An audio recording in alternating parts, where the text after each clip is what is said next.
Hello and welcome to the Battle and Barrow and another campaign waffle session. Now this session was actually, what we're going to cover today in today's video was actually sort of half of a session. So last gaming session, we played the first part of the session was the end of There Is No Honor, and the second part was Black Nick, what I'm calling Black Nick. So this is going to be a rather short waffle session, so I thought I'd at the beginning talk about the campaign. So this is effectively what I'm calling the Captain Clegg campaign started in earnest. Now I set this up many years ago, or kind of set it up, had rough ideas many years ago, and so this is now me pulling all these sort of threads together and getting some sort of now central narrative. So let's go back in time. So one thing I wanted for this campaign when I initially set out was for it to be a normal D&D campaign and maybe just run some old modules. I think I've covered this already in a waffle session, so I won't beat this too much, but it didn't happen. So then we started going elsewhere and we went to Port Blacksand, and here I thought my central idea for this would be an undead campaign. I love undead as an enemy, because then I don't feel guilty about them dying, and players shouldn't feel guilty about killing things. It's just easy. So with this I introduced Orcus as the main antagonist. Spoilers, he still is. So yeah, so Orcus, and I had set up this adventure where all sort of undead was happening in Blacksand. Created this adventure and the players just sort of ignored it and, well, sodded off really.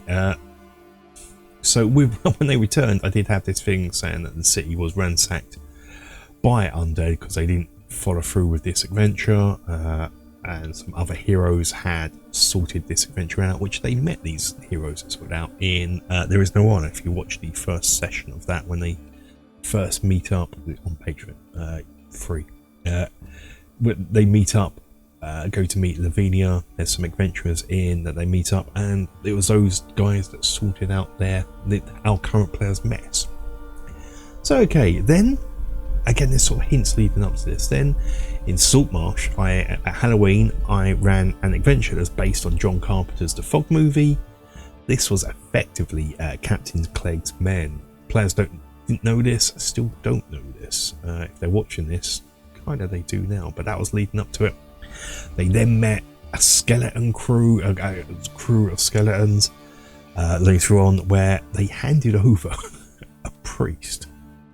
Little did they know, that was Captain Clegg. Also, little did they know, the priest was the one that had the knowledge of the pieces of 8 and was spreading it around. Sure, he wasn't very nice, but yeah, there was a reason for that. So that's why there's rumours now of these pieces of 8, which we'll get to in a moment. So yeah, so I had all these sort of undead things, the Dread Pirate Roberts that wrecked his ship on Harbourley Island with the lighthouse, and then his undead form took over. That was what Clegg's doing as well, and that was where Walker met at the end of his life. So I got all these things in place that I can now tie into the central narrative. Now, Captain Clegg is, if you know, if I keep saying his name, and you may recognise it if you're a fan of old Hammer films, because it comes from a Peter Cushing film.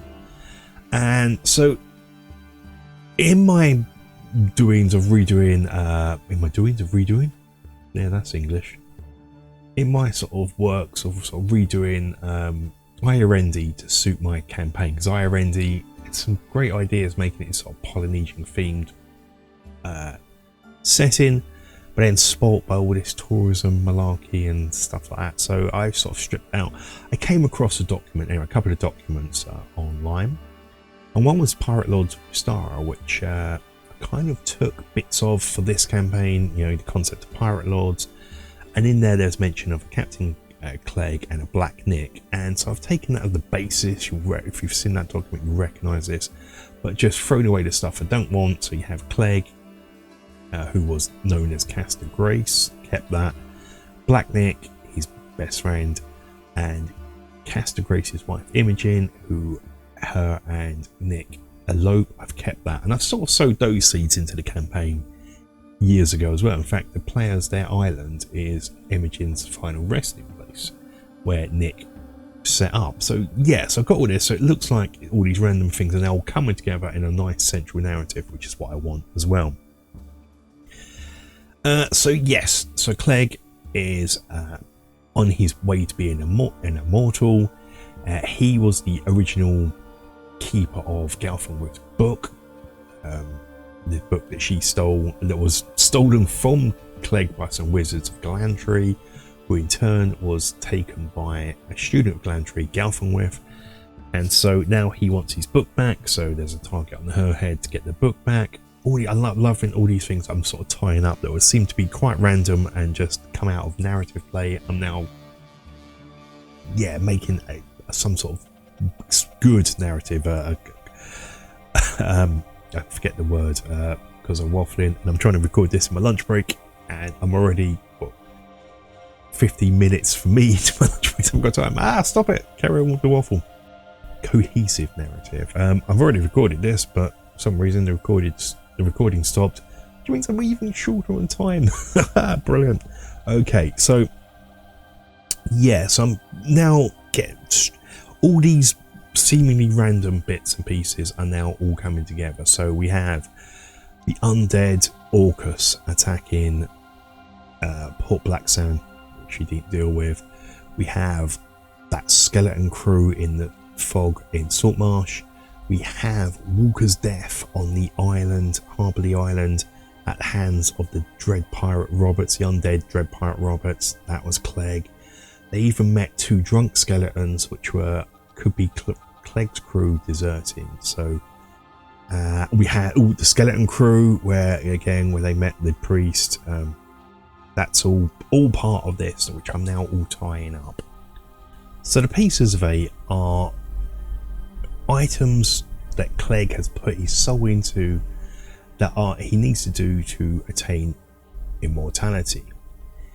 At the moment, the only thing that can stop him is by combining all these items and completing a ritual that will prevent him from attaining immortality. So he scattered these items across the known world and put a protector in place. Now this is great for my campaign. It means I've got adventures. We can go and retrieve a piece of 8. That's an adventure. We can go and find rumours of where a piece of 8 is located. That's an adventure, and it gives me a chance to send the players off on doing different things around the known world, the entire known world, so keeping it varied as well. So not that I will do this, but if I wanted to go back into the Borderlands, it's a low level adventure, so I won't with level 12. But let's say I did and I wanted to up the level, the difficulty of it, I could sort of say something like, you've heard a rumour of a piece of 8 up in the Keep in the Borderlands, so you can go up there and get that rumour, find out the location, someone there knows where a piece of 8 is. So they can go to there and then play out into the Borderlands and get that information. I said I'm not going to do that, but that is the sort of thing I can do and will be doing, stuff like that.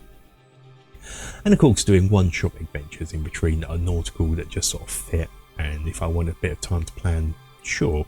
But that is it. So I don't think it'll be done this year. This will be a multi-year campaign, but that is my thinking for the Captain Clegg campaign. It gives me a lot of wiggle room.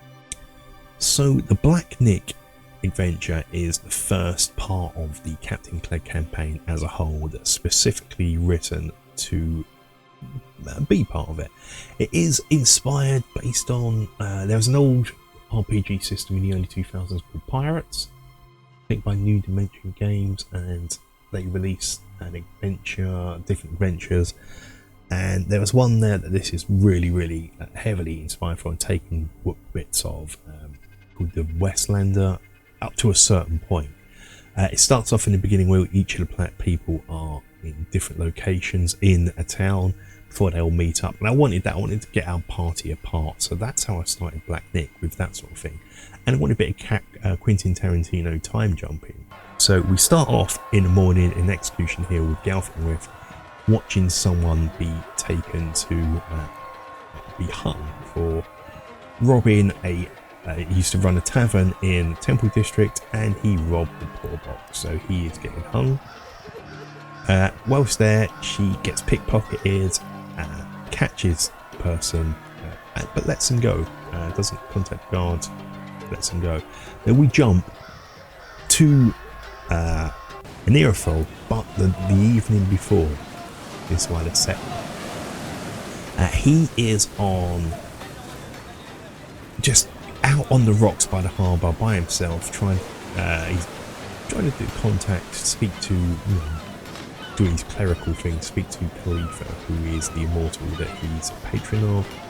And so he's out there, and whilst out there he witnesses a skirmish on the docks.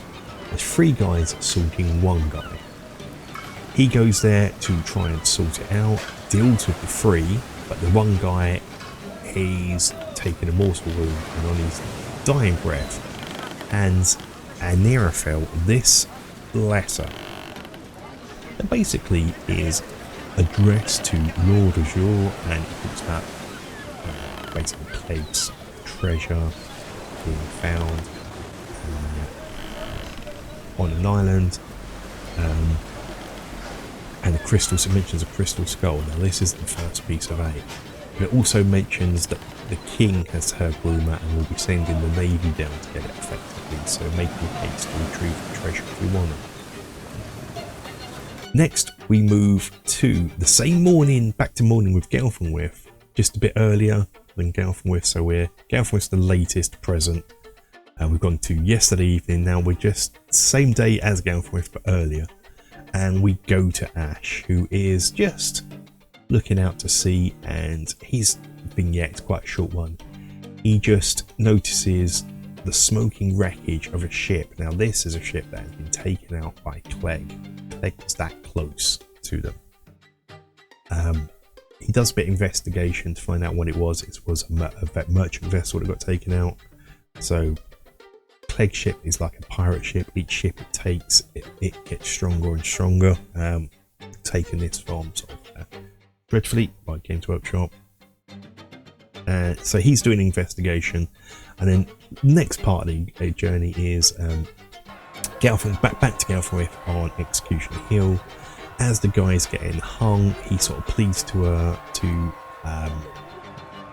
help him out, and just as she's just sort of umming and ahhing about it, he says he's heard that they're looking for Clegg. He has a rumour. So she pleads with the guards, bit of roleplay, bit of dice rolling, and gets the sentence done to 3 days in the stocks, from hanging to 3 days in the stocks. That's not bad. But whilst he's in the stocks for 3 days, he gets pelted with all manner of rotten crew. So the rumour is, we've got a rumour table for Captain Clegg, and so it's just getting the thing started. He gives him a bit of information about Clegg. I can't remember what it is now, so that's great for a Waffle recap what the rumour was. We go watch the full Let's Play to find out. I hopefully remember to put the rumour table up here. I've actually edited it since then, but yeah, that was the rumour table. So all 3 of them meet up now. All 3 of them plans are back together in the present time. They're working their way back to the Fiend, but then they decide to go to Lord Azure's palace to deliver this note. On the way there, they meet a guy who's got a barrel of ale that washed up from the merchant ship that got destroyed earlier on, and he's getting happily drunk. He invites them to drink with him. They take him up on the offer, and we just roll on the ale table. That was all that was for. To introduce, I got new rules for being drunk. And conditions for being drunk, so I just wanted to introduce that again. So that's all that encounter was for. Sometimes if I introduce house rules and new rules and things, I like doing it in a narrative way rather than just dropping it in, and so we can role play it out and see how it's going to work in the real game. And that's all this encounter was. We go to Lord Azure, deliver the notice to Lord Gunfer. He also gives some more rumours about Clegg and says if they do well, their reputation is going, they will finally meet Lord Azure.